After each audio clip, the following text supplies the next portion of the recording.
Music वो भी wave बना, लाइक एंड स्पेशली इंडिया में भी उनका music is one thing where everybody goes neutral. तो आजकल हम पाकिस्तानी म्यूज़िक को ज़्यादा ही नहीं सुन रहे।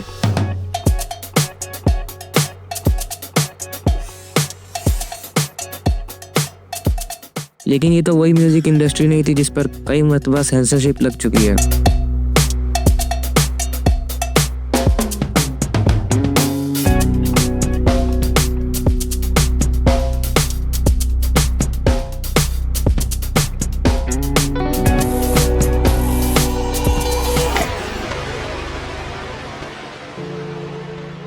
नाइनटीन 47 वो साल जब इंडिया के 2 हिस्से हुए थे, और इस साल सिर्फ इंडिया के 2 हिस्से नहीं हुए थे बल्कि एक और चीज़ के हुए थे, और वो था म्यूज़िक।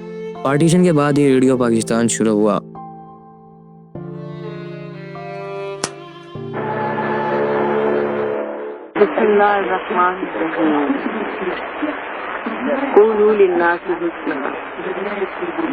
अस्सलामुअलैकुम वरहमतुल्लाहि वबरकातुहू। मीडियम वेव 135 किलोहर्ट्ज़ पर हम रेडियो पाकिस्तान मुल्तान से बोल रहे हैं। उस वक्त ना टीवी था ना यूट्यूब। एंटरटेनमेंट का सबसे बड़ा जरिया सिर्फ रेडियो था। लोग रेडियो से ही न्यूज़ और गाने सुनते थे और दुनिया से जुड़े रहते थे। ये वो वक्त था जब पाकिस्तान नया बना था और वो इंडिया से हट के अपनी अलग पहचान बनाना चाहता था। इसलिए उर्दू को प्रमोट करने के लिए उस वक्त रेडियो पाकिस्तान पर ज़्यादातर चीज़ें उर्दू में ही होती थी। गाने, ड्रामे और खबरें ज़्यादातर उर्दू में ही होती थी। इसी वजह से पंजाबी और सिंधी जैसी ज़बानों पर ज़्यादा फोकस नहीं किया जाता था।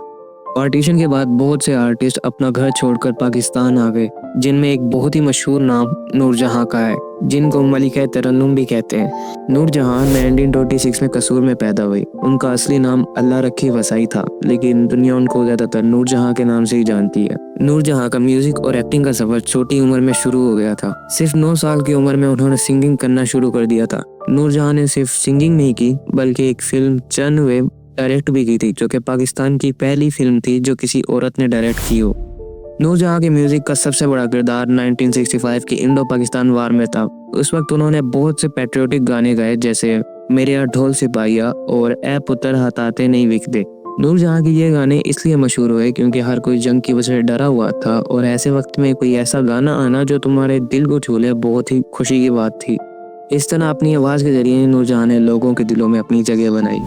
अब यहाँ तक सब कुछ ठीक चल रहा था। पाकिस्तान म्यूजिक ग्रो कर रहा था, नए नए सिंगर आ रहे थे, फिल्म इंडस्ट्री ऊपर जा रही थी, और इसी एज को पाकिस्तान का गोल्डन एज ऑफ म्यूजिक भी कहते हैं। लेकिन जैसे हर कहानी में एक ट्विस्ट होता है, हमारी कहानी में भी एक ट्विस्ट आता है 1980 में, जिसने पाकिस्तानी म्यूजिक को हमेशा के लिए चेंज कर दिया। 1980 वो साल जब जनरल ज़िया-उल हक ने अपनी पॉलिसीज़ के जरिए म्यूज़िक के रास्ते में रुकावटें डाली। गानों पर इस कदर रिस्ट्रिक्शन लग चुकी थी कि पूरे मुल्क में गाने एक तरह से बंद ही हो गए थे। और इन सब के पीछे जनरल ज़िया-उल हक का रीज़न ये था कि वो पाकिस्तान को एक इस्लामिक स्टेट बनाना चाहते थे। इसकी वजह से गाने और शोज बंद कर दिए गए। टीवी और रेडियो पर म्यूज़िक कम हो गया। सिंगर और म्यूजिशियन को जॉब कम ही मिलती थी। बहुत सारे आर्टिस्ट ने म्यूज़िक बनाना या परफॉर्म करना छोड़ दिया, या फिर दूसरे मुल्कों में चले गए। पाकिस्तान में म्यूज़िक इंडस्ट्री कमज़ोर हो गई, म्यूज़िक बनाने वाले स्टूडियोज बंद हो गए। अब यहाँ तक लग रहा था कि पाकिस्तानी म्यूज़िक इंडस्ट्री सर्वाइव नहीं कर पाएगी, लेकिन जनरल ज़िया-उल हक के बाद म्यूज़िक पर जो रेस्ट्रिक्शन लगी हुई थी वो आहिस्ता आहिस्ता हटना शुरू हो गई थी, और पाकिस्तान की म्यूज़िक इंडस्ट्री एक आम इंडस्ट्री की तरह ग्रो होना शुरू हो गई थी। 2008 में कोक स्टूडियो शुरू हुआ, जिसका मेन आइडिया ये था कि क्लासिकल म्यूज़िक को रिमिक्स करके एक नया वर्जन पाकिस्तान के सामने रखना था। और ये आइडिया इस कदर कामयाब हुआ कि आज यूट्यूब पर कोक स्टूडियो के 16 मिलियन से भी ज़्यादा सब्सक्राइबर हैं। तो यही थी आज की वीडियो, और अगर आज की वीडियो तुम्हें अच्छी लगी हो तो सब्सक्राइब कर देना और वीडियो को लाइक भी कर देना। और तुम्हारा फेवरेट सिंगर कौन है मुझे कमेंट में बता देना।